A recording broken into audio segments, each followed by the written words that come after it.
Today, we're talking about President Biden's first time addressing the nation since dropping out, Israeli Prime Minister Netanyahu's speech before most of Congress, the Olympic opening ceremonies happening later today, and other top news for Friday, July 26th. Stay informed while remaining focused on Christ with the pour over today. Here's the quote of the day. How can he grant you what you do not desire? St. Augustine. Let's get started with some espresso shots. The president gave an early farewell address Wednesday night, addressing the nation for the first time since dropping his re-election bid. President Biden spoke for 11 minutes from behind the Resolute desk. He said he believes his record warrants another term, but doesn't want his personal ambition to come in the way of saving our democracy. He praised VP Kamala Harris as tough and capable, and sprinkled warnings against former President Trump throughout, without mentioning him by name. Number 46 also shared a robust to-do list for his final 6 months. End the war in Gaza, reform the Supreme Court, address climate change, and boost government support to cure cancer. Former President Trump called Biden's address barely understandable in a Truth Social post, while other Republicans increased their calls for Biden to resign immediately.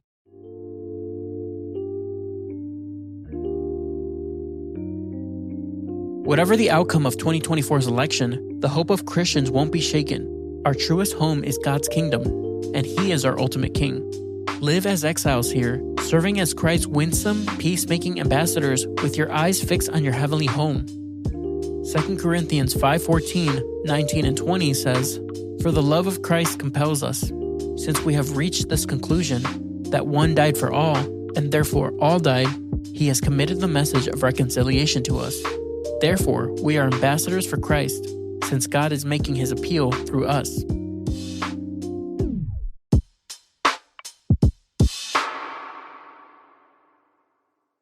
The Israeli Prime Minister delivered a fiery speech to Congress on Wednesday. Netanyahu said, America and Israel must stand together, promising to free hostages held by Hamas and fight until we achieve victory. Walking a political tightrope, he thanked President Biden for his support following October 7th's attack, and thanked former President Trump for overseeing the Abraham Accords, which normalized relations between Israel and some Arab nations in 2020. He also fiercely denounced American critics of the war, who were on full display. About half of congressional Democrats and one Republican boycotted Netanyahu's speech. Representative Tlaib attended but held a war criminal sign. Meanwhile, pro-Palestinian protesters filled several blocks surrounding the Capitol chanting, Free, Free Palestine, and in some cases, burning American flags and growing violent. The White House condemned those actions as disgraceful.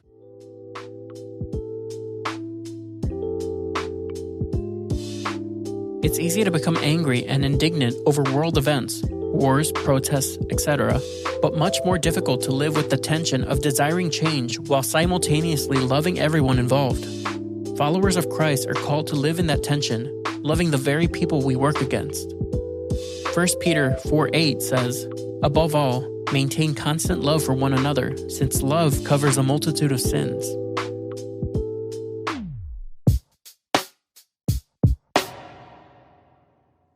The 2024 Summer Olympics officially begin today. Opening ceremonies begin at 1:30 p.m. Eastern. Over 10,500 athletes and 94 boats will parade down the Seine River to the base of the Eiffel Tower, where French President Macron will speak, and surprise celebrities will perform. LeBron James and Coco Gauff are Team USA's flag bearers. Men's football has already kicked off, with Team USA falling to France 3-0 on Wednesday. Later, in a game delayed by fan violence, an offsides call gave underdog Morocco the win over Argentina. Meanwhile, the International Olympic Committee voted Wednesday for Salt Lake City, Utah to host the 2034 Winter Olympics, with strings attached. The U.S. must drop investigations into why 23 Chinese swimmers who tested positive for performance-enhancing drugs were allowed to compete in Tokyo and respect the World Anti-Doping Agency's authority.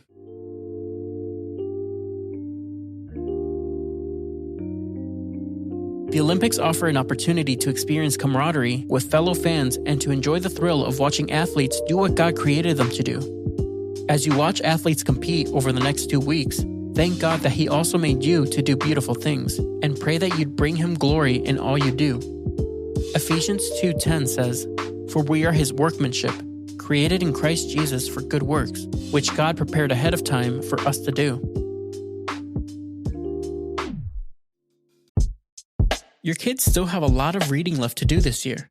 Novels on summer reading lists, which we're sure they'll finish long before Labor Day, billboards on family road trips, and textbook after textbook this fall. Put first things first this back-to-school season, and make sure they have their own copy of the most important book. CSB has a Bible for every age and every stage. Easy for Me Bibles for the littlest readers, Explorer Bibles for your junior page turners, and Study Bibles for your curious contrarian. There's plenty of options for mom and dad too, like the CSB Note-Taking Bible or the Old and New Testament handbooks. Check out the link in our show notes to browse the full back-to-school catalog and get your whole family in the Word this year.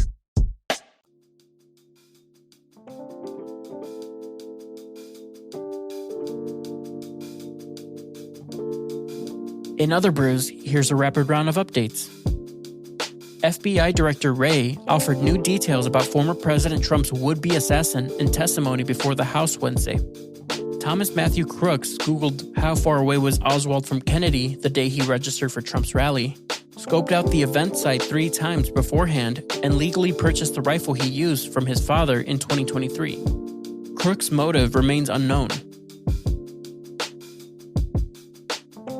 Go back to your less anxiety-producing assigned seats.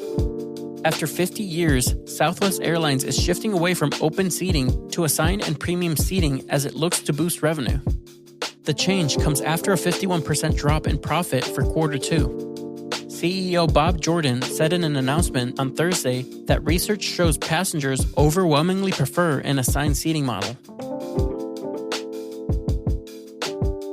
What we call a layup, the NBA and WNBA announced 11-year multi-billion-dollar media rights deals with ESPN, ABC, Amazon, and NBC. The 3 networks will pay the NBA $76 billion, leaving behind longtime broadcaster TNT, though a legal fight looms. The WNBA will bank $2.2 billion, likely meaning higher salaries for the female hoopers.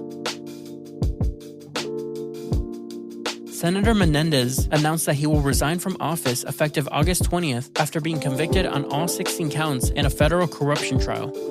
In his resignation letter, Menendez stated he fully intends to appeal the jury's verdict. There will be 50 Democrats and 49 Republicans in the Senate until New Jersey's governor, a Democrat, appoints his replacement. Promising trial results showed total HIV protection with twice-yearly injections of the drug lenacapavir. The drug, commonly used to treat contracted HIV, was 100% effective in preventing HIV across the study's 5,000-plus women and adolescent girls who participated. Experts say the finding is an important advance, while noting that similar studies in men are still ongoing. And that's all we have for today. Thanks so much for listening. If you're listening on the Apple Podcast app, give us a 5-star rating and drop a review. If you're listening on Spotify, give us a follow and hit the notification bell to never miss a new episode. We appreciate your support and hope you have a great weekend. We'll see you on Monday.